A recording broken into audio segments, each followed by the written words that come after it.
ತಾಲೂಕಲ್ಲಿ ಒಂದು ಮಹಿಳಾ ಸಾಂತ್ವನ ಕೇಂದ್ರ ಐತಿ ಅನ್ನೋದು ಕೂಡ ಗೊತ್ತಿಲ್ಲ. ಯಾಕಂತ ಹೇಳಿದ್ರೆ ಏನೋ ಸಮಸ್ಯೆಗಳು ಬಂದಾಗ ನಾವು ಅದನ್ನು ಬಗೆಹರಿಸ್ಕೊಳ್ಳೋಕೆ ದಾರಿ ನೋಡೋಂಗಿಲ್ಲ.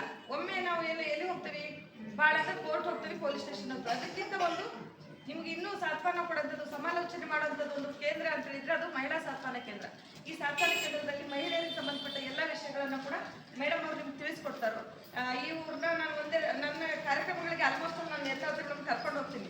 ಕೆಲವೊಂದು ಕಡೆ ನನಗೆ ಪ್ರಶ್ನೆ ಬಂದೈತಿ, ಏನು ಬರೀ ನೀವು ಯಾವಾಗಲೂ ನೇತ್ರಾವತಿ ಮೇಡಮ್ನ ಕರ್ಕೊಂಡು ಹೋಗ್ತಿರಲ್ಲ ಅಂತೇಳಿ.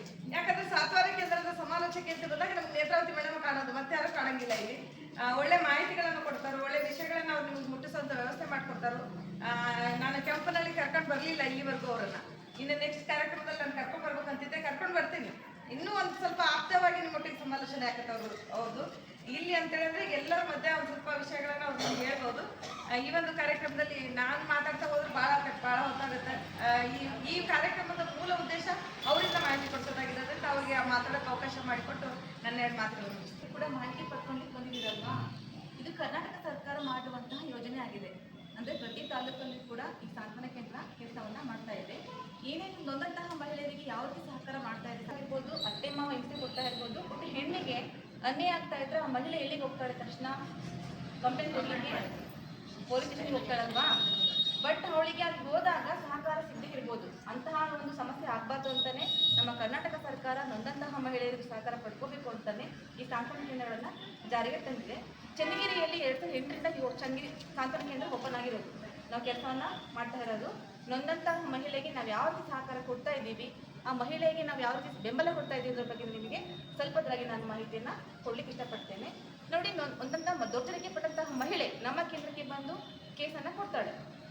ಆ ದೂರು ಕೊಟ್ಟಂತಹ ಮಹಿಳೆಗೆ ನಾವೇನೇನು ಸಹಕಾರ ಮಾಡ್ತೇವೆ, ಈ ಸಾಂತ್ವನ ಕೇಂದ್ರದ ಉದ್ದೇಶ ಏನು ಅಂತ ಹೇಳಿದರೆ, ಮೊದಲನೇದಾಗಿ ತಾತ್ಕಾಲಿಕ ಆಶ್ರಯ ಕೊಡ್ತೇವೆ, ಸಮಾಲೋಚನೆ, ಕಾನೂನು ನೆರವು, ಆರ್ಥಿಕ ಪರಿಹಾರ, ಅವಳಿಗೆ ರಕ್ಷಣೆ.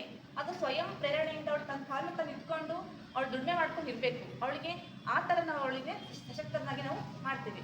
ಅಂತಹ ಮಹಿಳೆ ನಾವು ಬಂದಾಗ ಈ ಥರ ಸಹಕಾರ ಕೊಡೋದ್ರ ಮುಖಾಂತರ ಅವಳಿಗೆ ನಾವು ಬೆಂಬಲನ ಕೊಡ್ತೇವೆ.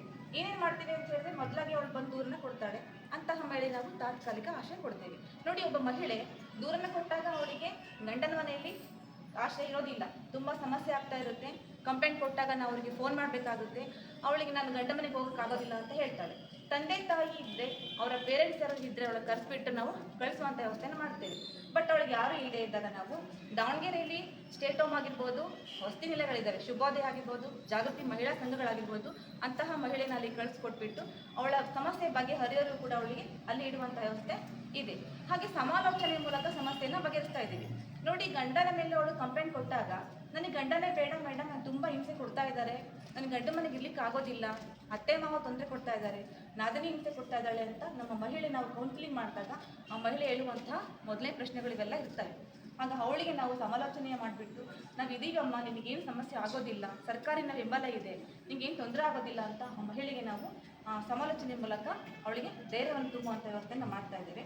ಹಾಗೆ ಗಂಡ ಅಥವಾ ಅತ್ತೆ ಮಾವ ಕುಟುಂಬದಲ್ಲಿ ಯಾರೇ ಆಗಿರ್ಬೋದು, ಅವರಿಗೆ ಹಿಂಸೆ ಕೊಟ್ಟಂತಹ ಕಾರಣ ಕರೆಸ್ಬಿಟ್ಟು ಇಬ್ಬರನ್ನೂ ಕೂರಿಸಿ ಆದಷ್ಟು ಸಮಾಲೋಚನೆ ಮೂಲಕ ಸಮಸ್ಯೆಯನ್ನು ಬಗೆಹರಿಸ್ತಾ ಇದ್ದೀವಿ. ಯಾಕೆ ಅಂತ ಹೇಳಿದ್ರೆ, ಇವಾಗಿನ ದಿನಗಳಲ್ಲಿ ವಿವಾಹ ವಿಚ್ಛಿನ್ನಗಳು ಆಗ್ತಾ ಇದಾವಲ್ವಾ ತುಂಬ. ಆದರೂ ಕೂಡ ಅಂತಹ ಹುಡುಗಿ ಬಂದು ಅಂದರೆ ಹುಡುಗಿನ ಅವಳಿಗೆ 25 ವರ್ಷ ಮದುವೆ ಮಾಡಿರ್ತಾರೆ. ಮದುವೆಗಿನ್ನೂ 6 ತಿಂಗಳು ಆಗಿರೋದಿಲ್ಲ, ವರ್ಷ ಆಗಿರೋದಿಲ್ಲ. ಸಣ್ಣ ಪುಟ್ಟ ಸಮಸ್ಯೆ ದೂರನ್ನು ತರುವಂಥದ್ದು. ನನಗೆ ಗಂಡ ತುಂಬ ಹಿಂಸೆ ಕೊಡ್ತಾ ಇದ್ದಾರೆ, ಅತ್ತೆ ಮಾವ ತೊಂದರೆ ಕೊಡ್ತಾ ಇದ್ದಾರೆ, ನನಗೆ ಅವ್ರು ಬೇಡ, ಇಲ್ಲ ನನಗೆ ಬಿಡಿಸ್ಬಿಡಿ, ಇಲ್ಲ ಹೊಂದಾಣಿಕೆ ಮಾಡಿ, ಬಿಗಿ ಮಾಡಿ ಅಂತ ಮಹಿಳೆಯರು ಕೂಡ ಬರ್ತಾ ಇದ್ದಾಳೆ. ಅವರಿಗಿಬ್ಬರಿಗೂ ಕೂಡ ಹೊಂದಾಣಿಕೆ ಆಗೋದಿಲ್ಲ. ಅವರಿಗೆ ಅರ್ಥ ಮಾಡ್ತೀವಿ, ಕೌನ್ಸಿಲಿಂಗ್ ಕೂಡ ಸಮಸ್ಯೆಗಳನ್ನ ಬಗೆಹರಿಸಿ ಹೊಂದಾಣಿಕೆಯನ್ನು ಮಾಡ್ತಾ ಇದ್ದೀವಿ. ಹಾಗೆ ನಮಗೆ ಕಾನೂನುಗಳು ಬೇಕಾಗಿರುತ್ತೆ. ನೋಡಿ, ಎಲ್ಲ ಕೇಸ್ಗಳು ಕೂಡ ನಾವೇ ಸಮಾಲೋಚನೆ ಮೂಲಕ ಬಗೆಹರಿಸಲಿಕ್ಕಾಗೋದಿಲ್ಲ. ಒಂದು ಸಮಯ ಕೇಸ್ ಹಾಕ್ಲಿಕ್ಕೆ ಬರುತ್ತೆ. ಮೆಡಿಕಲ್ ಆಫೀಸಲ್ಲಿ ನಾವು ಕೇಸನ್ನು ಕೊಡ್ತಾ ಇದ್ದೀವಿ. ಡೊಮೆಸ್ಟಿಕ್ ವೈಲೆನ್ಸ್ ಮುಖಾಂತರ ಆ ಕೇಸನ್ನು ಕೋರ್ಟಿಗೆ ಕಳಿಸುವಂಥ ವ್ಯವಸ್ಥೆ ನಾವು ಮಾಡ್ತಾ ಇದ್ದೀವಿ. ಹಾಗಿದ್ದಾಗ ಅದು ಕೋರ್ಟಲ್ಲಿ ಆ ಕೇಸನ್ನು ಬಗೆಹರಿಯೋರು ನಾವು ಫಾಲೋ ಮಾಡ್ತಾ ಇರ್ತೀವಿ. ಅವಳಿಗೆ ಏನಾಗುತ್ತೆ, ಗಂಡನಿಂದ ಏನು ಸಾವು, ಅವಳಿಗೆ ಪರಿಹಾರ ಬೇಕು ಅಥವಾ ಹೊಂದಾಣಿಕೆ ಬೇಕು ಅನ್ನೋದ್ರ ಬಗ್ಗೆ ನಾವು ಅವಳಿಗೆ ಮಾಹಿತಿಯನ್ನು ಕೊಡ್ತೇವೆ. ನೋಡಿ, ಹಾಗೆ ಈ ಎಲ್ಲ ವಿಚಾರಗಳಲ್ಲಿ ಕೂಡ ನಮ್ಮ ಸಾಂತ್ವನ